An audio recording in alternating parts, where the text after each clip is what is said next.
You argue with me on purpose to get me half mad, half laughing. And it was funny to you. When I made you know I didn't like it, you read my mind for a sore spot to bring up. I won't apologize for my sense of humor, but I am sorry I looked into your mind for something to use against you. Do you forgive me? Sure, it's fine.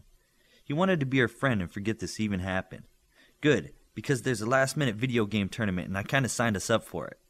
Midas groaned and thought to her, Do you know how much stuff I have to memorize by tomorrow morning? Well, buddy, you're in luck. Meet me in the dining room with your study materials. Midas didn't question it. He just started packing up his stuff. If she had a better method for studying, he wanted to know it. After all, Virtuoso was as smart as him and 3 grades ahead of him. Virtuoso was waiting for Midas when the elevator doors opened.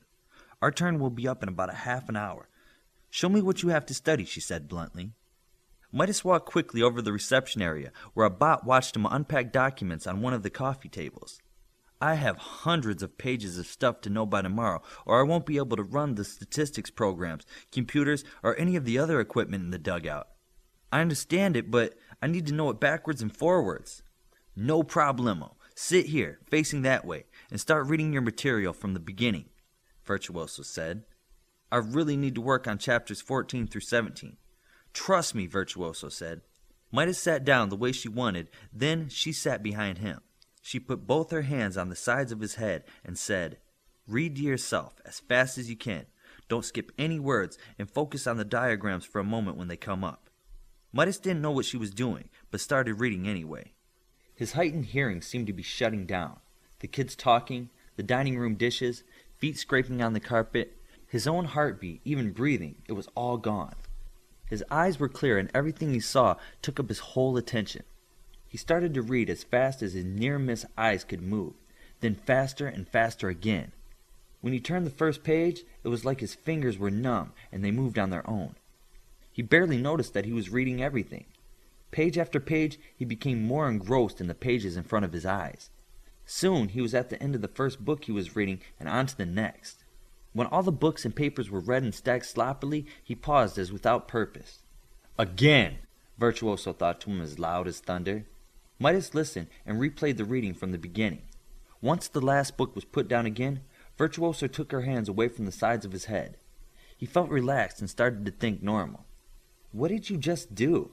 When something really memorable happens to someone, they remember everything about it. First bike, first kiss, wedding day, seeing something tragic on TV, or a close call with death. I made your brain tune out all distraction and concentrate on the material at hand. Then I made your brain think it was really memorable. How long was I like that? Virtuoso smiled and looked at her watch, then said, 19 minutes. You read several times faster than my mom. That was cool. His eyes were still ultra-focused and his brain still reeling. I remember everything, thank you. So, are we cool? Virtuoso asked, hoping this favor reinforced the forgive and forget from earlier. Yeah, I think we are. Can you do the same thing for video game concentration? Virtuoso smiled huge and spoke. My father was a gentleman, raised in Madrid, and told me never to cheat. But I saw Darkspeed in the game room cleaning up because he's so fast on the controller. If he can use his powers, I think we can. Midas took the time to put his study material away and then met Virtuoso in the game room. She was standing in the middle of several students watching the gaming tournament. What kind of tournament and who's playing? Midas thought out loud. He was sure Virtuoso must be listening. 2-on-2, player versus player is the game.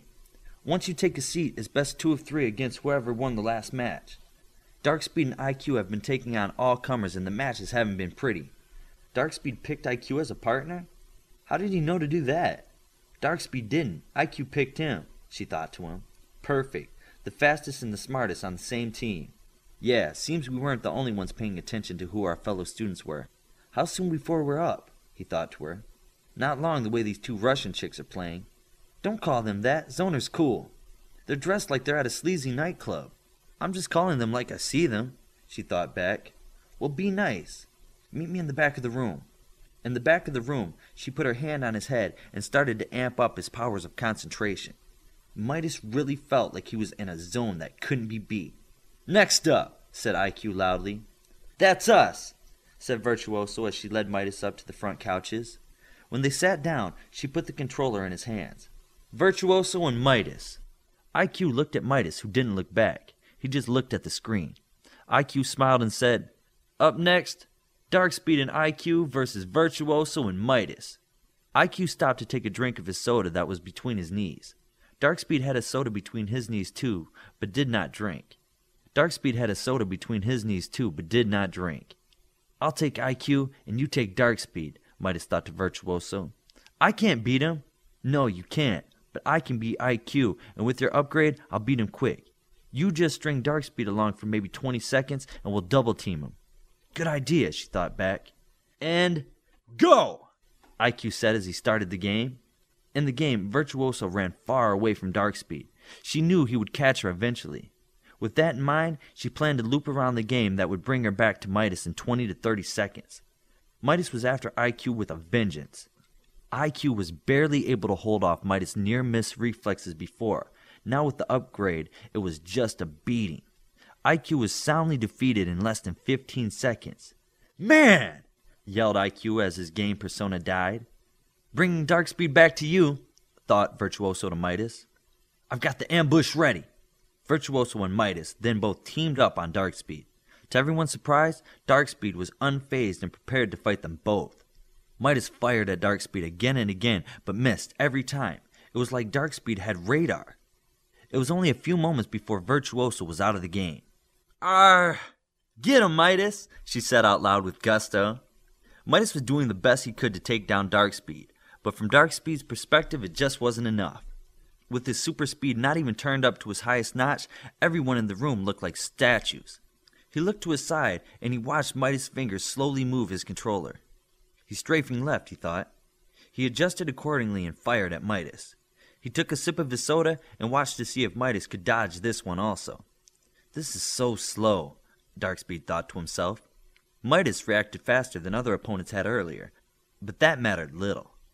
Darkspeed didn't lose games like this. He continued adjusting and firing until Midas was finally down. "Darn!" Midas shouted and sighed. "Best 2 out of 3, IQ said with a smile. After another sound beating, Midas didn't feel so bad about losing. He just wanted to know how Darkspeed did it. Virtuoso could hear his thoughts and knew what he wanted to know. "Good game, my toughest yet," said Darkspeed as he leaned over with the hand extended to shake. "You deserve the win," Virtuoso said. "Just tell me how you did it." "I'm just that fast," Darkspeed said with a broad smile. IQ was calling up 2 more victims when Jack made a beeline to intersect with the stumbling Midas. The effects of the gaming upgrade were still pretty strong, and Virtuoso was leading Midas to the dining area to undo what she did. "I thought you were going to be studying tonight," Jack asked Midas with a disappointed tone. Midas didn't answer. He felt kind of lightheaded. She sounded far away. The upgrade was slowly wearing off, and he heard his own heart beating fast and loud, like something was inside him. Zoner was rushing frantically through the crowd. "Jack! His power is going to go off!" she screamed. IQ and the other red shirts jumped to their feet. Virtuoso didn't know what Zoner meant. She looked into Zoner's memory to see a flash of what happened last time. In an instant, she understood what she had done. All Midas' mental energy was focused into gaming, leaving little to control his power. Port jumped toward Midas. The others didn't know what was about to happen. Virtuoso quickly placed a hand on Midas' head, and he fell to the floor unconscious. Port, Jack, and Zoner were standing over Midas. "What did you do to him?" Jack yelled at Virtuoso. "I saw in your head what was about to happen. I put him to sleep," Virtuoso said frantically. "Did you hurt him?" Zoner said. "No, he's just in a really deep sleep." "What happened to him?" said Port. "You did it," said Zoner, looking right at Virtuoso. "Get out of my head," Virtuoso shouted. Zoner suddenly felt a much stronger mental shield than she could ever penetrate. Her telepathic connection had been forcibly ejected, but she had seen enough. Zoner explained. "Virtuoso here refocused his concentration so he could play the game better." "You can't do that. His power is dangerous." "He needs to be in control of it," Jack said. "I didn't know it could go off like that, like I saw in your mind," Virtuoso said to Zoner.